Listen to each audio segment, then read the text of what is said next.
What was I going to say? Oh yeah, it was really interesting. So on the New York Times, there was this guy, Nate Conn, saying, so obviously election day, the polls show one of the closest presidential races in the history of American politics.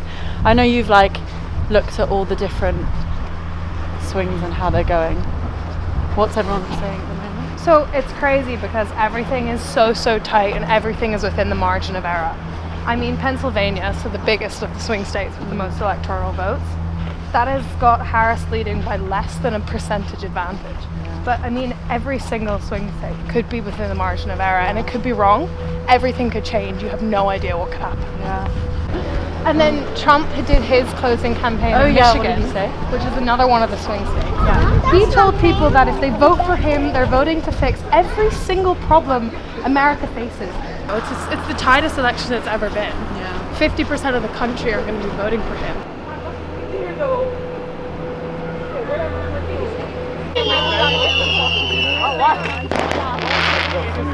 I feel like I know a bit, yeah, but I don't feel like I know a dramatic amount. Yeah. And is there particular areas that you think you're more concerned with? I just feel like Trump is a character, if that makes as a person. Yeah. And where are you guys from? I'm from France. Yeah. I'm from Australia originally, but I live in England. And is this the same sort of thought with people from home?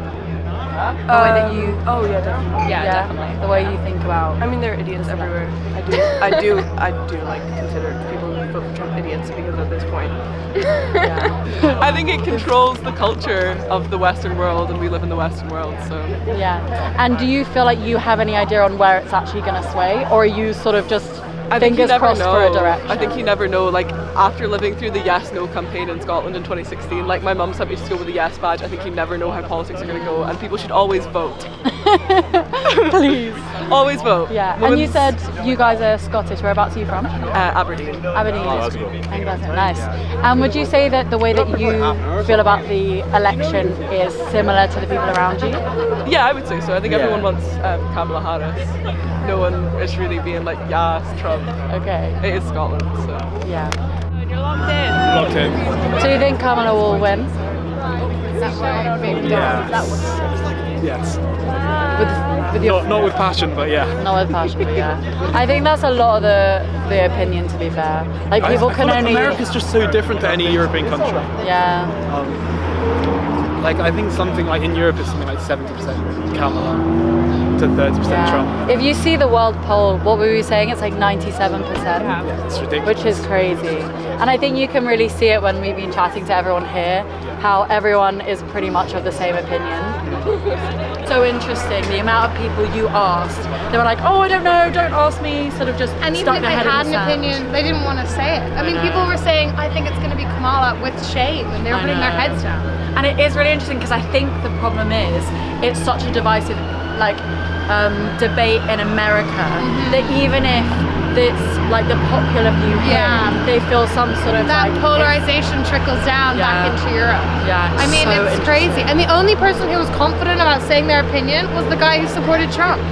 Yes. He shouted that with much more rigor than anyone else at all. The policies that have been going around.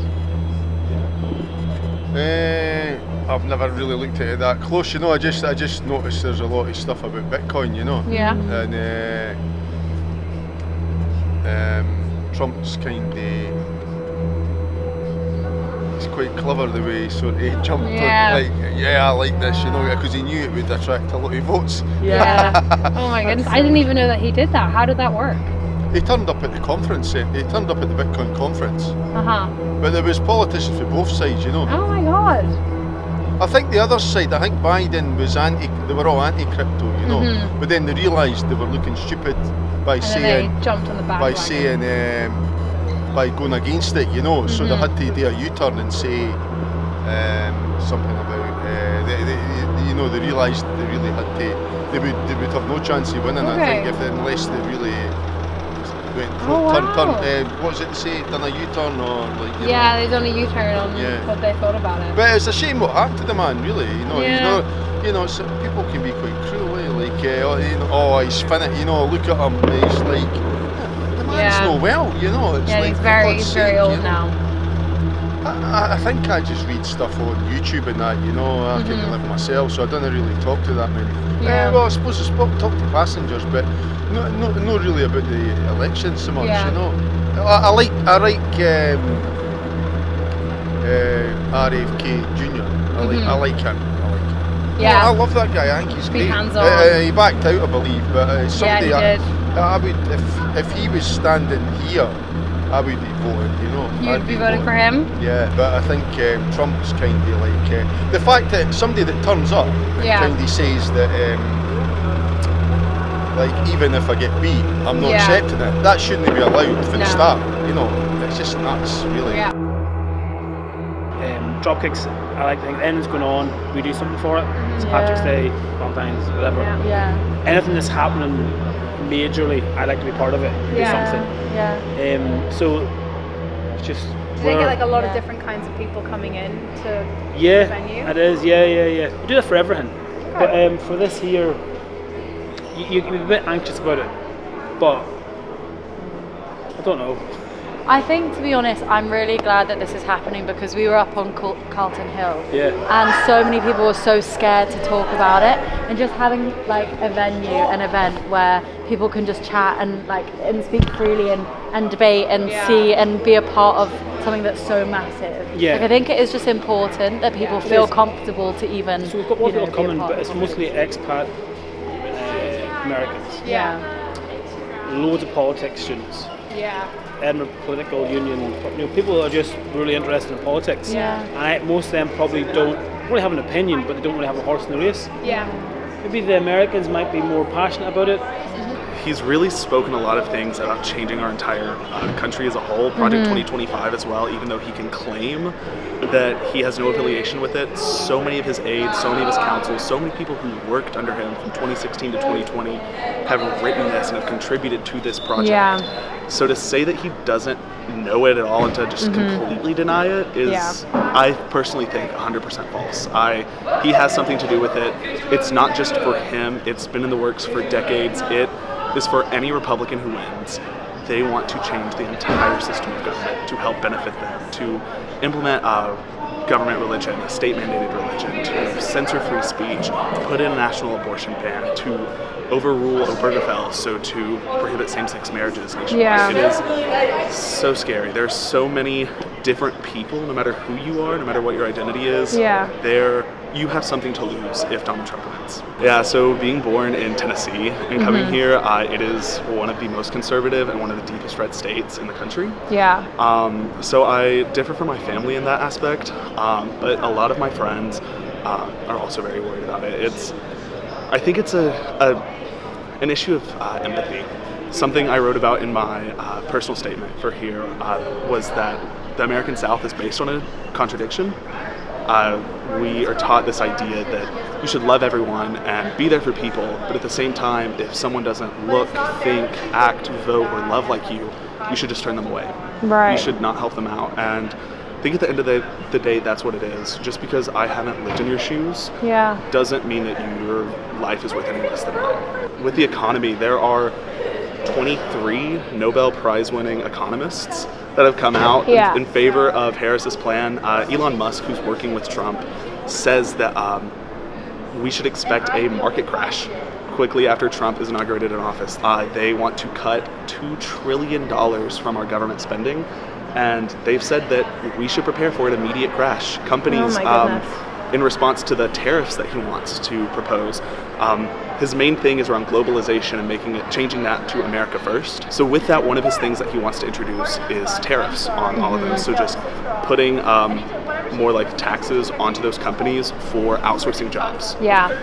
But what we see with that is companies are not going to be the one to foot the bill on that. It is going to be the American people that are going to have to pay those tariffs. Companies have already said that they're looking at raising the prices 200% for some items to cover the cost that the Trump administration is going to put on it.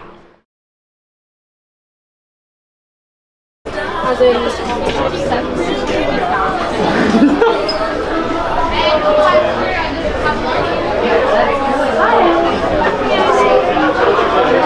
If you stand this as a cowboy, you can get a free bucket.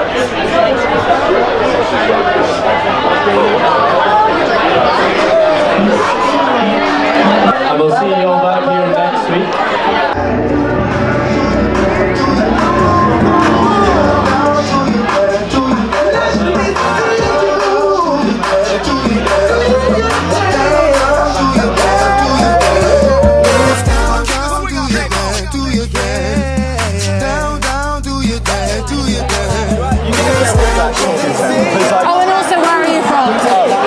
well, my family are all in New York, Okay. so you expect them to be like very democratic, Yeah. but they're not. Most of them, they're real like they're challenges to the whole like democratic agenda. I don't know why. They've been born in New York, raised in New York. None of Trump's policies, as far as I'm aware, I don't know that much about it, benefits them at all. But like, they just have like this idea that Trump will bring them prosperity. And, what, which is just, and you have no idea for it. Do you think it's like his charisma? Is something that he stands for? I think it's the fact that he's able to just tell lies and get away with it. Like, he just makes his whole like field of dreams. He just creates a fantasy world, and they're just like they fall for it. But I don't know, like, once someone's fallen for that delusion, how do you stop them? Do you think they'll ever be able to let go of the idea of Trump, or do you think all future Republican Party nominees will be the next in line from Trump? Do you think he's changed the Republican Party? I'd hope that Trump is more just indicative of the current social situation, and that, like you look at the social network that he created. I don't remember, like Truth or something. Like, it's such a weird thing to do. It feels like he was just a response to what the social climate was like at the time. If you get a candidate who has the same beliefs as Trump, but not the same solid history, he's probably got a better shout at getting it, which is a bit scary.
spending and it's going to be solved.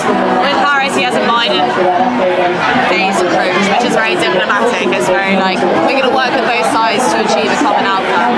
And while I understand the merits-ish of both, that's going to shape which way it's going to go, because either Trump can be very successful, who knows, or extremely problematic, or Harris is going to continue the Biden rhetoric of this is going to still be, we're going to try and solve the issues, but it might not actually create a decisive outcome. As a journalist, you've obviously been walking around asking people loads of questions. What are people feeling tonight, and what have they been saying to you? Well, there's been a real spread of opinion, which is good to see. Probably fewer Republican voters here, Republican voters and supporters, lots of enthusiastic Harris supporters. Interesting to hear the organizer of the event say that they were actively seeking a degree of balance, and it was maybe harder to find representatives from both sides, but they are really pleased to see the fact that there's a mixture in the pub, out here in the courtyard, of Harris, Trump supporters. They're having conversations, and it's democracy in action. Yeah, and I'm sure you found the same as us, that it is just predominantly Harris supporters, and obviously you just said it was harder to get Republicans here. Do you have any idea why that might be? I think a lot of it is to do with the polarization, perhaps, of our debate generally, living in a digital age where conversations sometimes are framed in very binary terms, and life often is more complicated than that. And that is the purpose of great journalism, isn't it? It's being able to take people into the complex areas of situations, being able to give a reply, to be able to hold power to account, but fundamentally to actually air opinions. And I'm not sure that we get so much of that on social media platforms when we get to very selectively choose who our audience is and who our influences are. That's really interesting on the note of people not being so willing to share opinions and things like that. We've definitely encountered that this evening. Out of the opinions that have been shared, we've personally found a rhetoric of the democracy is at stake. We've heard a lot of women talk about abortion. Are these other issues that you're hearing in your interviews as well, or is it changing dependent by person? Well, a fascinating one is that you hear probably the same kind of arguments on both sides. So Republicans and Democrats, I suspect, probably feel that democracy is at stake. The stakes are so high this time around. I mean, I think that is what is so deeply fascinating about American politics. Every American election cycle seems to be another sort of so-called cliff edge moment, and all you hope is that at the end of the process the discussion can continue, the debate moves on, and that it stays respectful throughout. But I think for quite a lot of people here tonight, you can see the anxieties on both sides, and that's what politics is about, isn't it? We invest lots in our leaders, our political parties. The main thing is that we can debate the ideas respectfully and move on, and then people can decide how they tackle the next election.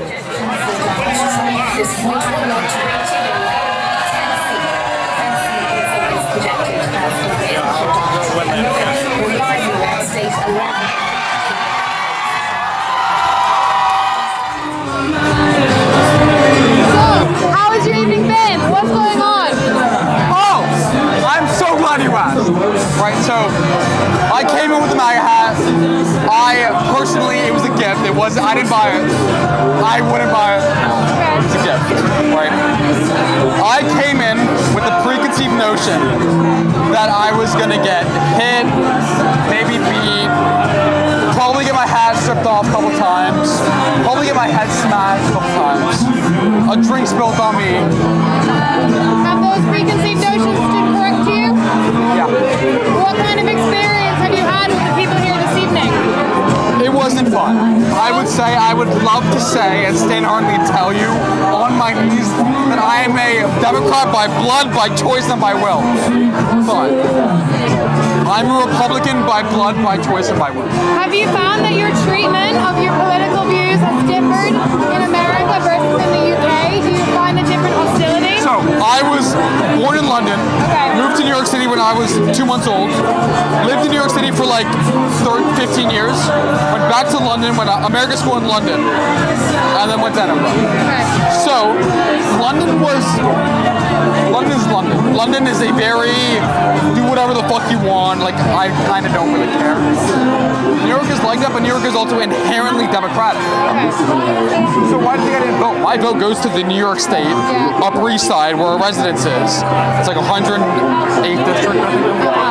But there's a reason why I personally, my foundational analysis is saying, you wear whatever you want, I wear whatever I want, but you have no right to touch me and I have no right to touch you. And that is not something which is treated this evening, is it? And I find that really sad. Because the amount of time Kamala, Democrats want to really talk about, and I'm proud. Before I'm American, I always say I'm American. My parents are from India, my grandparents, I'm Indian. But if you just saw, if you heard my voice or hearing without seeing my skin, I'm American. So, if I'm brown, that's fine. People as brown as people black, that's fine. I have a problem with that. I have a problem with saying diversity, equity, inclusion. But if I wear a hat around me, you get offended. You get treated differently. I find that inherently really sad. When a girl hit me over my head, I said, fuck. I was like, you must be really pissed at yourself that you get some like really nice benefit fucking my night up. Future Trump presidency. Yeah, it's wild, the erosion of democracy that's being promoted. It's not doing anyone any favors. Yeah, exactly. But yeah, it definitely is a symbol of the rhetoric Trump has been espousing for the past, during his campaign.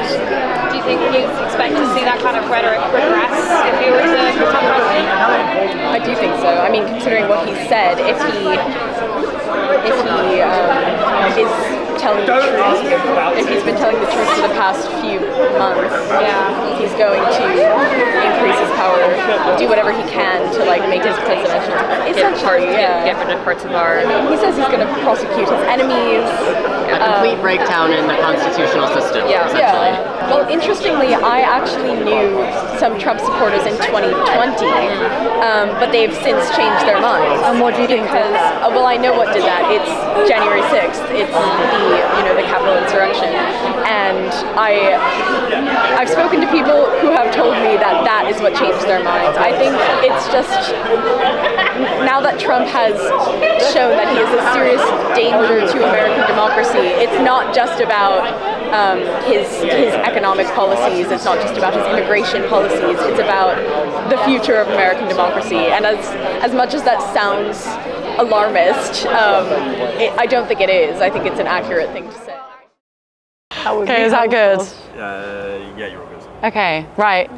General takeaways, how'd you find it? I mean, everyone was very anxious to give their opinion. Yeah. No one was particularly in a sharing mood. Those who were mostly in support of Harris, which makes you think that the university students are at least left-leaning. Yeah. Those who were supporting Trump were very anxious. A couple were very disappointed in the way that they've been treated by other students. One person was talking about how their hat kept getting blown off and taken off their head. Yeah. I mean, but what did you take? I don't know, I think I was just quite moved by how passionate everyone was. Yeah. Like, obviously I think the reasons why we sometimes didn't get people wanting to talk to us or be a part of it is because they know how much this means to people. Yeah. And I think, like, you know, you even saying earlier, like, someone that we've spoken to, like, was in tears, and even, you know, that guy that had his hat kept getting taken off, and there was so much emotion. Yeah, and I think that is just what this debate is all about. Like, fundamentally, this isn't just something apart from us that we're just commenting on. It's something that is affecting people so day to day, and especially I think it's such a privilege that, you know, we're speaking to so many people that are from America or have family there and actually know what this is going to mean for them. And it's crazy that those feelings remain just as strong over here. I mean, we're not even in America, we're in Edinburgh, we're in Scotland, and students are, even though they're not from America, are feeling super strong. There's multiple people in there crying, other people like jumping for joy when some of the ballots and polls came out. Like, it's astounding, and it's really moving to see how invested young people are in politics, how invested young people are in the state of American democracy, no matter which way it goes, that people are willing to come out here and talk about what is going on, even though it's so far away. Yeah, I know. It's actually quite inspiring. Like, it's nice to feel at the heart of it. And obviously, from the polls, we were just saying that we haven't really got that much new information at the moment, but even so, like, people being so invested at this stage, and obviously we'll Well, that's See you good because tomorrow. We'll learn more tomorrow when we go to that coffee morning with that'll be super the interesting. Democrats and other societies, Yeah. American societies. I mean, it'll be super interesting to if we've even learned anything more by then. I mean, I know that poll figures will be coming out throughout the night, Greenwich Mean Time, but if anything develops tomorrow in the day, or if it will be a couple days, or like some people have been saying it'll be a couple weeks before we know anything because it's that close and people will be counting for more cautious periods of time.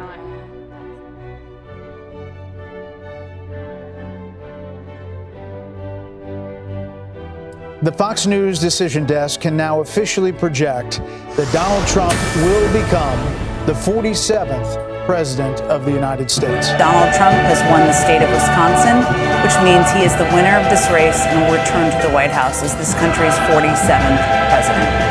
It is now official. CNN projects that Donald Trump has been elected president, defeating Vice President Kamala Harris and making a political comeback unlike any. History this morning, 5:30 a.m. on Wednesday, that Donald Trump has won the presidency for a second time.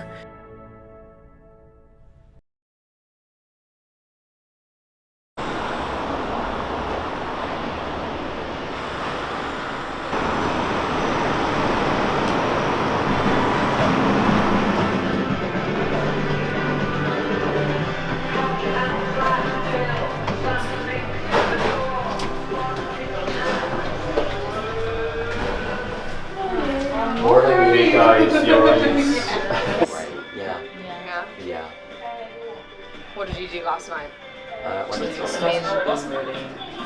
The ones that we've spoken to yesterday have been like really enthusiastic about it and actually genuinely involved, as well as the rest of the students that we've encountered, but like especially the Scottish students seem really invested, which we weren't anticipating. We were anticipating us to be just like a whole host of Americans, and it's been like everyone. People think that Trump, they saw how Trump's economy was pre-pandemic, and they think in their head like, oh, if I vote for him again, it's going to be like pre-pandemic.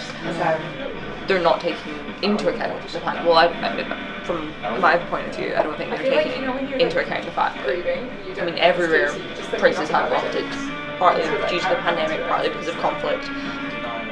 I think it's kind of, I feel like in America, a lot of us, from the times I visited, a lot of it is kind of, you surround yourself with people that support your view. And I mean, it's the same pretty much everywhere. And I think that is potentially given rise to kind of Trump and the Republican Party. Okay, so the key ones to look out for this time were Nevada, Arizona, Wisconsin, Michigan, Pennsylvania, North Carolina and Georgia.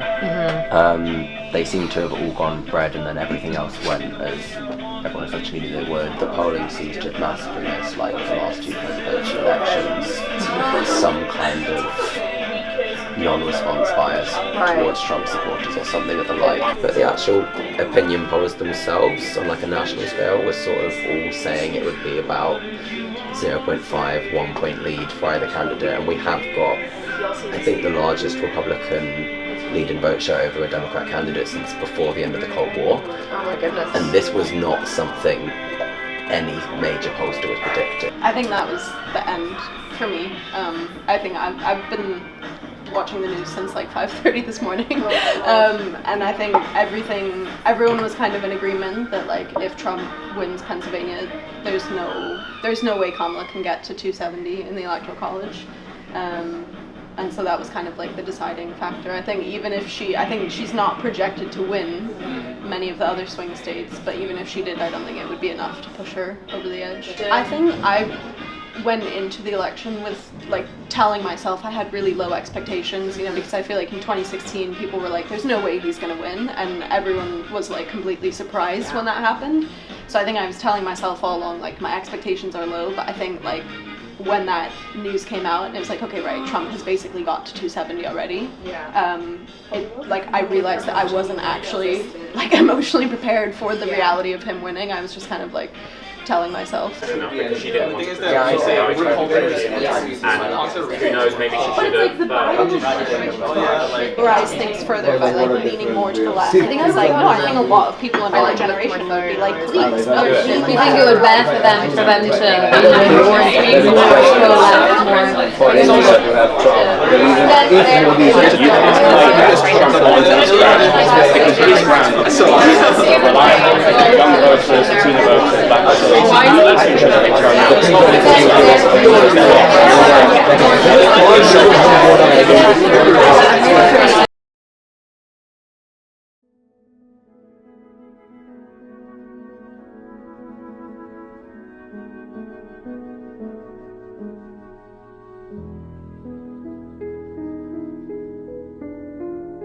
Do you have a taking to Scotland? Yes, I like it. Have you got a lot of friends and family still in America? And how are they sort of feeling about everything? Well, I haven't talked to anybody yet. I mean, I got an email from one person who was just in shock, but she was really working very hard for the Democrats in Pennsylvania. I mean, like going door to door and all this sort of thing. Did she anticipate the result? No, she thought Pennsylvania would pull out for Harris. Tell me more about like when the garbage comment was made. Is this something that you think would have affected those members of your family as well? I wanted to send the guy flowers. Okay. Not chocolate, but flowers. Flowers. Why flowers? Because he just handed, I thought, the elections to the Democratic Party. Thank you. You give me that, and I'm going to give you this. Each one of us is going to give each other what they have. Yeah. And I'm going to give you now my vote. Yeah. And it didn't work. No. Do you think there is anything he could have said that would make some of his supporters not? Yeah, but he said those things. Yeah, and it doesn't do anything. People follow him in a seemingly similar way to a religious leader almost.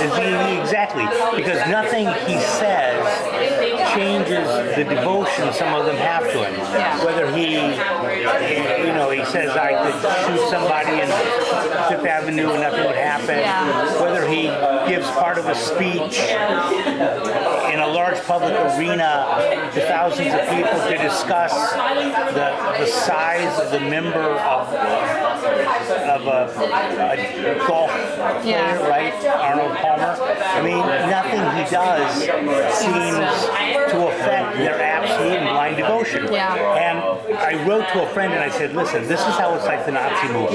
Not the Nazis in 1945, the Nazis in 1933. He talks about the Bolsheviks the way Trump talks about far left radicals. Yeah. He talks about Jews the way Trump talks about trans people. And what we have is the enemy from within. The enemy from within. That's from Hitler. Was the phrase used to explain why they lost World War I. They've substituted brown shirts for red hats. Yeah.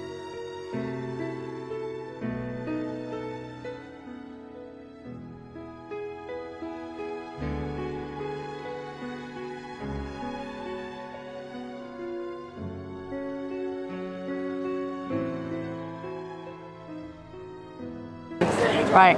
How did you find it? I mean, it's hard to see the difference of morale between this morning and last night. I mean, at the beginning of the event, everyone was so optimistic, morale was high, and just like throughout the evening, as the polls were coming through, it just dropped and dropped and dropped. And there at that event, you just saw people, they were calling themselves miserable, they were calling themselves devastated, there were tears. I mean, what did you think?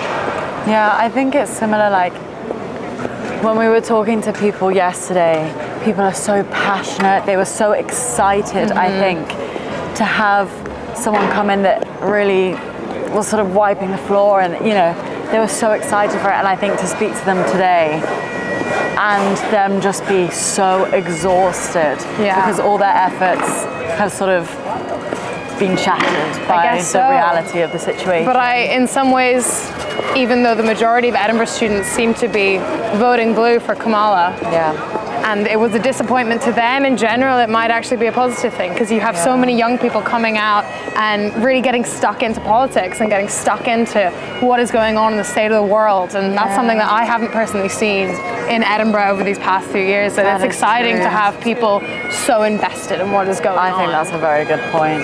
Like, I think in some ways it was quite beautiful to see everyone this morning 100%. coming together. I mean, they haven't slept, they've come in at 8 a.m. and they just want to speak to everyone about it and like share opinions. They want this to be a community debate. The one thing I will say is that they seemed very, very fearful, and I only hope that those fears are qualmed. I don't know what the future of a Trump presidency will look like, but I hope for them it comes into a more amicable setting and that they're able to progress and move on. And I hope that it's not as bad as they think it's going to be. But what do you think about that? I mean, I guess a lot of the fear is in the unknown. Like a lot of them have no idea how detrimental it will be to a lot of them. And I guess we won't know until it plays out. Yeah. So for the future of 4 years, we'll see then. Yeah, we'll see.